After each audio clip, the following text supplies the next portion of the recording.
Et bonjour aussi.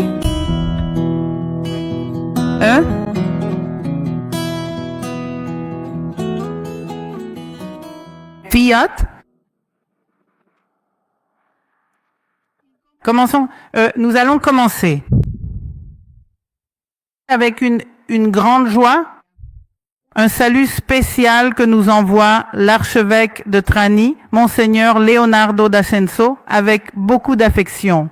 Et il sera lu par le père Don Vincenzo Bovino, qui vient d'Italie, de Corato, tout droit de Corato.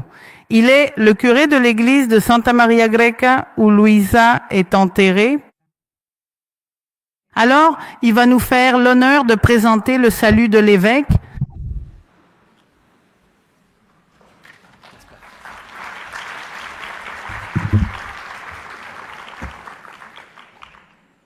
Bonjour à tous.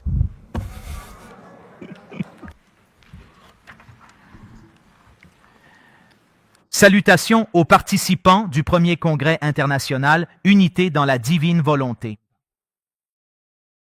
Je salue toutes les personnes présentes avec affection. Un salut cordial à tous, à son Excellence, Révérendissime Monseigneur John Gérard Noonan, évêque d'Orlando, aux prêtres, aux personnes consacrées, aux familles, à tous les laïcs qui participent au premier congrès international aux États-Unis intitulé « Unité dans la divine volonté ». Je salue avec gratitude les organisateurs du congrès, et en particulier les époux, Monsieur Jeff et Madame Mary Zirkle, et Madame Alejandra Acuna, que j'ai eu l'occasion de rencontrer lors du congrès qui s'est tenu à Corato en avril dernier. Comme je le disais à cette occasion, 2025 marque un anniversaire important, les 160 ans de la naissance de la servante de Dieu, Luisa Picarreta. Et il est très beau de se retrouver ensemble pour réfléchir sur le thème de l'unité dans la divine volonté. Pour nous, chrétiens, et pour nous, disciples de Jésus, il n'y a pas de plus beau thème que celui de l'unité, de la communion, d'être un en professant notre foi, en vivant notre vie selon les valeurs de l'Évangile, en rendant témoignage et dans le désir de cheminer ensemble. Dans l'Église, sacrement de la communion avec Dieu et avec tout le genre humain, nous sommes appelés, avec l'aide des sacrements et surtout de l'Eucharistie, à vivre des relations de communion.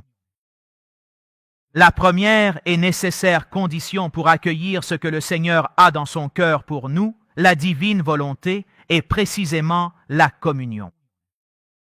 Nous le savons bien, sans la communion, nous ne pouvons aller nulle part. Nous ne pouvons pas nous dire et être l'Église. Sentons-nous appelés à mettre en pratique les paroles prononcées il y a quelques années par le pape François que nous voulons rappeler.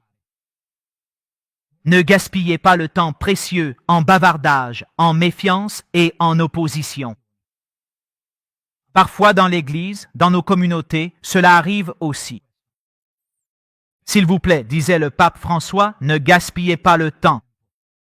Le temps, nous ne pouvons le vivre bien qu'en construisant la communion.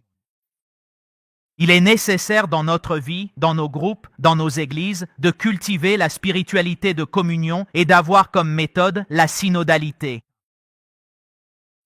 La spiritualité est un concept concret. Elle indique la vie concrète, celle de tous les jours, animée par le Saint-Esprit. Cela signifie que la vie ne peut être vécue que dans la communion. Suivre Jésus en marchant ensemble. Ensemble, prier, réfléchir, discerner, agir. Tous ensemble, évêques, prêtres, consacrés, laïcs, groupes, associations.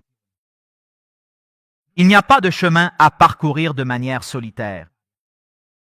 La communion est la condition nécessaire pour expérimenter la présence de Jésus et croire en lui. S'il n'y a pas de communion entre nous, nous ne pouvons pas expérimenter la présence de Jésus et croire en lui. S'il n'y a pas de communion entre nous, nous ne pouvons pas expérimenter la présence de Jésus. Il n'est pas possible de connaître Jésus. Il n'est pas possible de croire en lui. La communion est nécessaire. Là où 2 ou 3 sont réunis en mon nom, a dit Jésus, je suis là au milieu d'eux. Pour faire l'expérience de Jésus, pour croire en lui, pour en témoigner, nous n'avons pas d'abord besoin de plus de génie, d'intelligence, de structure, de stratégie, qui sont toutes de bonnes choses. Nous avons surtout besoin, comme condition indispensable, de grandir en communion. Si nous voulons vraiment transformer ce temps d'épreuve que nous vivons, un temps très beau par certains aspects. Et en même temps, c'est aussi un temps difficile, marqué par la violence, par des guerres menées avec des armes, des guerres commerciales, des guerres économiques. Mais nous sentons l'appel et le désir de nous engager à apporter notre contribution pour que l'humanité, le monde, les milieux où nous vivons puissent construire la communion. Demandons au Seigneur de nous aider à ressentir fortement le désir de marcher ensemble en mettant chacun de nous au service de tous dans un projet commun.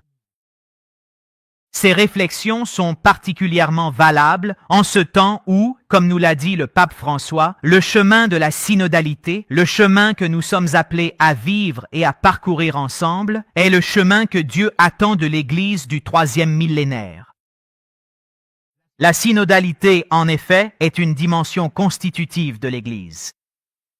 Ce que le Seigneur nous demande, en un certain sens, est déjà entièrement contenu dans le mot synode.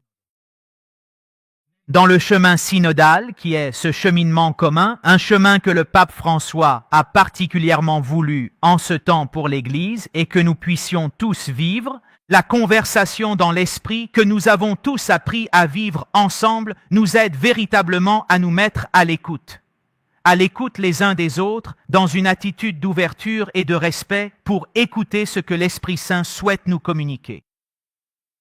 Il est évident qu'en tant qu'Église, sans l'écoute des autres et de l'Esprit, nous ne pouvons pas construire le chemin à parcourir. À ce sujet, le pape François, à l'occasion du jubilé des équipes synodales et des organismes de participation, nous a tous exhortés en disant « Dans l'Église, avant toute différence, nous sommes appelés à marcher ensemble à la recherche de Dieu pour nous revêtir des sentiments du Christ. » Cela nous aidera à habiter avec confiance et avec un esprit nouveau les tensions qui traversent la vie de l'Église, entre unité et diversité, tradition et nouveauté, autorité et participation, en laissant l'esprit les transformer pour qu'elles ne deviennent pas des oppositions idéologiques et des polarisations nuisibles. Il ne s'agit pas de les résoudre en réduisant l'une à l'autre, mais de les laisser féconder par l'esprit pour qu'elles soient harmonisées et orientées vers un discernement commun. Ce n'est qu'à partir de cette modalité de relation, de ce style assimilé et pratiqué, que nous pouvons, par le discernement, parvenir à des choix partagés qui sont notre réponse à vivre et à réaliser, à vivre dans la divine volonté et à continuer de marcher ensemble. Très cher et très cher, en vous souhaitant de vivre ces jours, en expérimentant la beauté d'être une seule famille dans l'unité de la divine volonté, je vous salue et je vous bénis. Trani, 27 octobre 2025. Monseigneur Leonardo d'Ascenso, archevêque de Trani, par l'État, Biceglie, Italie.